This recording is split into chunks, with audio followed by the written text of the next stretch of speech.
Assalamualaikum warahmatullahi wabarakatuh. Saya Dewangira Putra, NIM 6420203, ingin mempresentasikan laporan SKB.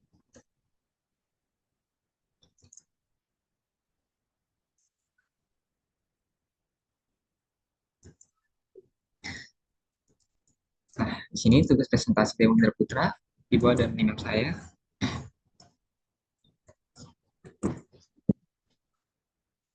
Next, latar belakang. Saat ini, kuliner Indonesia sedang dipenuhi dengan berbagai macam variasi makanan, mulai dari cemilan, kue, hingga makanan berat. Di zaman milenial ini, banyak anak muda berpikir dan memutar otak untuk menghasilkan ide dan inovasi untuk menciptakan suatu produk. Tahu Go merupakan usaha di bidang waralaba, di mana usaha kami terbentuk dari 3 orang untuk menjalankan suatu usaha di bawah satu nama yang kami gunakan bersama Tahu. Analisis lingkungan eksternal.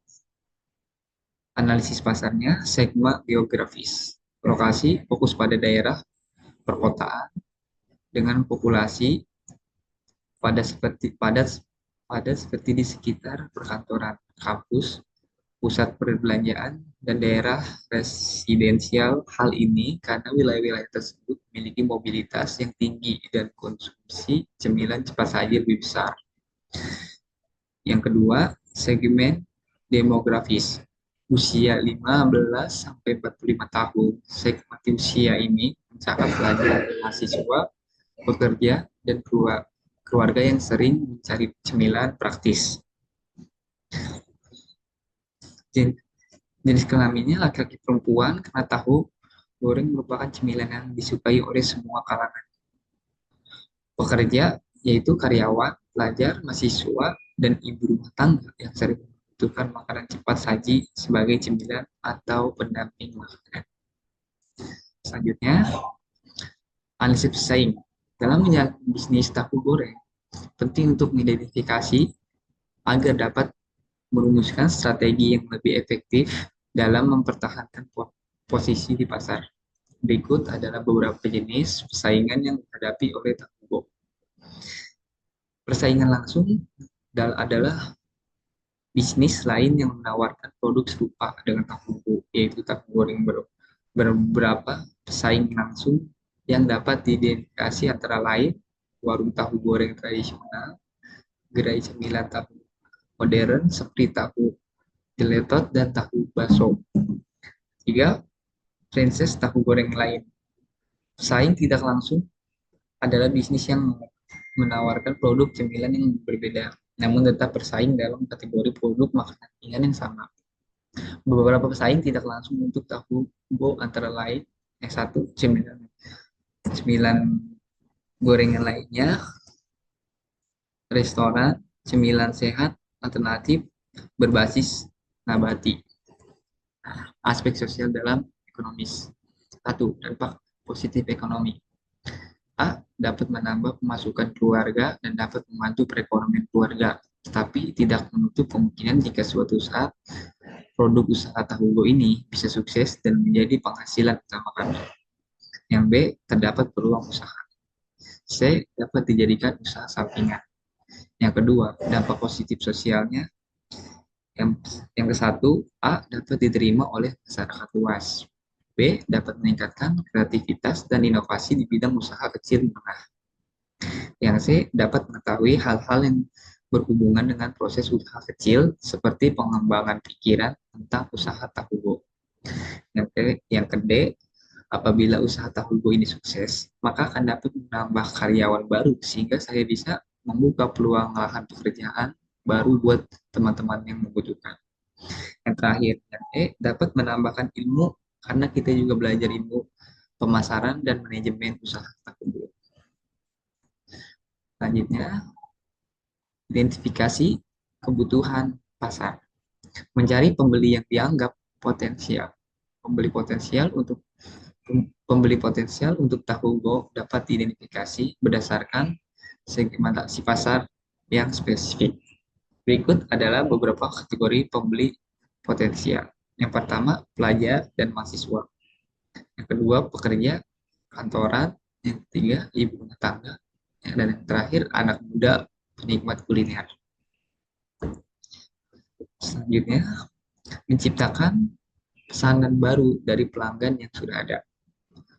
Mempertahankan pelanggan yang sudah ada dan menciptakan pesanan baru dari mereka sangat penting untuk pertumbuhan usaha. Berikut adalah beberapa strategi untuk menciptakan pesanan baru. Yang pertama, program loyalitas. Menawarkan program loyalitas seperti kartu stempel di mana pelanggan bisa mendapatkan gratis tahu goreng setelah beberapa kali pembelian. Ini mendorong pelanggan untuk terus beli atau kembali. Yang kedua, promosi dan diskon khusus. Berikan penawaran spesial pada hari-hari tertentu, misalnya buy two get one free atau diskon khusus di akhir pekan. Selanjutnya, target penjualan smart. Untuk untuk untuk menentukan target penjualan yang efektif bagi Tahugo, kita bisa menggunakan metode SMART. Berikut adalah contoh target penjualan yang sesuai dengan metode ini. Satu, spesifik. Ya, spesifik. Target penjualan harus jelas dan fokus. Untuk usaha Tahugo, target spesifiknya adalah menjual 10.000 porsi tahu goreng dalam waktu 3 bulan pertama.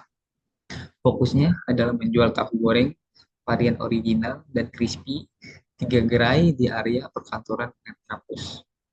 Yang kedua, measurable, terukur. Target ini harus dapat diukur untuk membantu kemajuan dan pencapaian penjualan 10.000 porsi tahu goreng dalam 3 bulan berarti rata-rata 3.333 porsi per bulan atau 111 porsi per hari. Jika diasumsikan, gerai buka selama 30 hari setiap bulan dengan menggunakan sistem pencatatan penjualan harinya, jumlah porsi yang terjual dapat dipantau dan diukur secara berkala.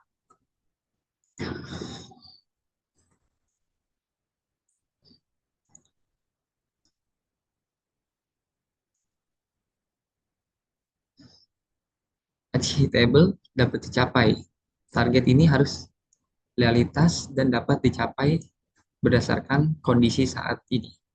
Mengingat potensi pasar di area perkantoran dan kampus yang memiliki banyak pekerja dan pelajar, target 111 porsi per hari untuk 3 gerai adalah wajar. Dengan promosi yang tetap, kualitas produk yang baik, dan lokasi strategis, target ini bisa dicapai. Yang keempat, relevan. Itu relevan. Strategi penjualan ini relevan dengan tujuan utama usaha Tahugo, yaitu meningkatkan pendapatan dan perluas pasar dengan fokus pada penjualan di lokasi dengan mobilitas tinggi dan memperkuat penjualan produk unggul tahu goreng. Strategi ini mendukung tujuan jangka panjang usaha. Yang kelima, timbon diukur dengan waktu. Target harus memikir batas waktu yang jelas untuk Tahugo. Waktu yang ditetapkan ada 3 bulan pertama sejak pembukaan gerai di lokasi baru. Ini memberikan kerangka atau spesifik untuk mengukur pencapaian tragedi dan membuat evaluasi setelah periode. Nah, kesimpulannya, berdasarkan analisis terhadap potensi pasar, kebutuhan pelanggan, identifikasi pesaing, dan target penjualan menggunakan metode SMART, usaha Tahugo memiliki peluang yang signifikan untuk berkembang di pasar cemilan lokal dengan fokus pada segmen pelajar, pekerja kantoran, ibu rumah tangga, dan penikmat kuliner. Tahugo dapat memenuhi permintaan cemilan yang gurih, terjangkau, dan praktis. Pesaing utama terdiri dari gerai tahu goreng tradisional dan modern, namun dengan inovasi produk, strategi pemasaran efektif, dan serta lokasi strategis, Tahugo dapat bersaing dan memperluas pangsa pasarnya. Sarannya, satu, fokus pada promosi aktif. Lakukan promosi yang lebih intensif di media sosial, terutama di platform yang sering digunakan oleh segmen pasar utama seperti Instagram dan TikTok. Promosi kreatif dan penawaran diskon khusus dapat meningkatkan kesadaran mereka dan menarik pelanggan baru. Yang kedua, inovasi produk. Terus melakukan inovasi pada varian tahu goreng seperti menciptakan rasa baru atau topping untuk menjaga minat pelanggan. Perubahan kecil dalam rasa dan penyajian dapat membuat pelanggan setia kembali dan mencoba produk kayak baru. Yang ketiga, perluas lokasi. Setelah sukses di lokasi awal, pertimbangkan untuk memperluas jangkauan ke lokasi baru dengan fokus pada area yang ramai seperti pusat perbelanjaan, stasiun transportasi atau tempat wisata. Yang keempat, evaluasi berkala. Lakukan evaluasi secara berkala terhadap penjualan umpan balik pelanggan dan strategi pemasaran. Hal ini akan membantu mengidentifikasi peluang baru atau memperbaiki area yang belum optimal. Ya, terima kasih presentasi dari saya. Maaf jika ada kurangnya. Assalamualaikum warahmatullahi wabarakatuh.